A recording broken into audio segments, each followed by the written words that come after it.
ব্যাঙের ছাতার মতো বেআইনি কোচিং সেন্টার গড়ে উঠেছে।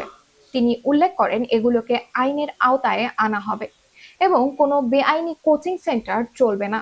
শিক্ষার্থীদের দুর্বল বিষয়ে চিহ্নিত করে শিক্ষকদের ব্যবস্থা নিতে হবে।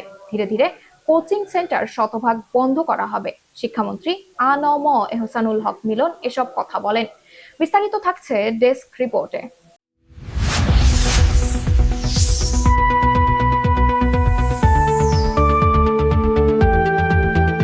শিক্ষামন্ত্রী আ.ন.ম এহসানুল হক মিলন বলেছেন, ব্যাঙের ছাতার মতো কোচিং সেন্টার গড়ে উঠেছে, এগুলোকে আইনের আওতায় আনা হবে। বেআইনিভাবে কোনো কোচিং সেন্টার চলবে না। আপনাদের চিহ্নিত করতে হবে কোন শিক্ষার্থী কোন বিষয়ে দুর্বল রয়েছে, সেভাবে শিক্ষকদের ব্যবস্থা নিতে হবে। ধীরে ধীরে কোচিং সেন্টার শতভাগ বন্ধ করতে হবে। শনিবার 4 এপ্রিল দুপুরে কুমিল্লা শিল্পকলা একাডেমিতে কুমিল্লা অঞ্চলের পরীক্ষা কেন্দ্র সচিবদের সঙ্গে মতবিনিময়কালে তিনি এসব কথা বলেন।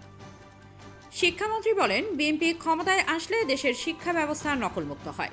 নকলমুক্ত পরীক্ষা নিশ্চিত করতে প্রধানমন্ত্রী আমাকে দায়িত্ব দিয়েছেন। আমি যেহেতু শিক্ষা মন্ত্রণালয়ের দায়িত্ব পেয়েছি, দেশের সব পরীক্ষা নকলমুক্ত হবে। তিনি বলেন, আগামীতে নকলমুক্ত স্বচ্ছ পরীক্ষা নিশ্চিত করতে সব শিক্ষককে এখনই প্রস্তুত হতে হবে। লেখাপড়ায় দুর্বল শিক্ষার্থীদের দিকে ভালোভাবে নজর দিতে হবে। এহসানুল হক মিলন বলেন, প্রধানমন্ত্রী আমাকে শিক্ষার দায়িত্ব দিয়েছেন। আমরা অনেক কাজ করেছি, কিন্তু স্বপ্ন একটি তারেক রহমানের আগামীর বাংলাদেশ করা।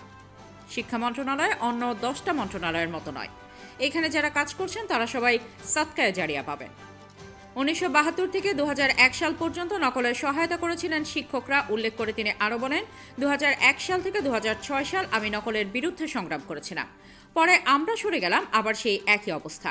তার মানে যেভাবে সরকার চায় আপনারা সেভাবে কাজ করবেন। এবার আমরা এসেছি, আর কোনো নকল চাই না। আপনাদেরকে অবশ্যই নকল বন্ধ করতে হবে। নকলের বিষয়ে জিরো টলারেন্স। মতবিনিময় সভায় সভাপতিত্ব করেন কুমিল্লা শিক্ষা বোর্ডের চেয়ারম্যান অধ্যাপক শামসুল ইসলাম। এ সময় কুমিল্লা সদর আসনের সংসদ সদস্য মনিরুল হক চৌধুরী, কুমিল্লা 5 আসনের সংসদ সদস্য জসিমউদ্দিন সহ স্থানীয় রাজনৈতিক নেতৃবৃন্দ উপস্থিত ছিলেন।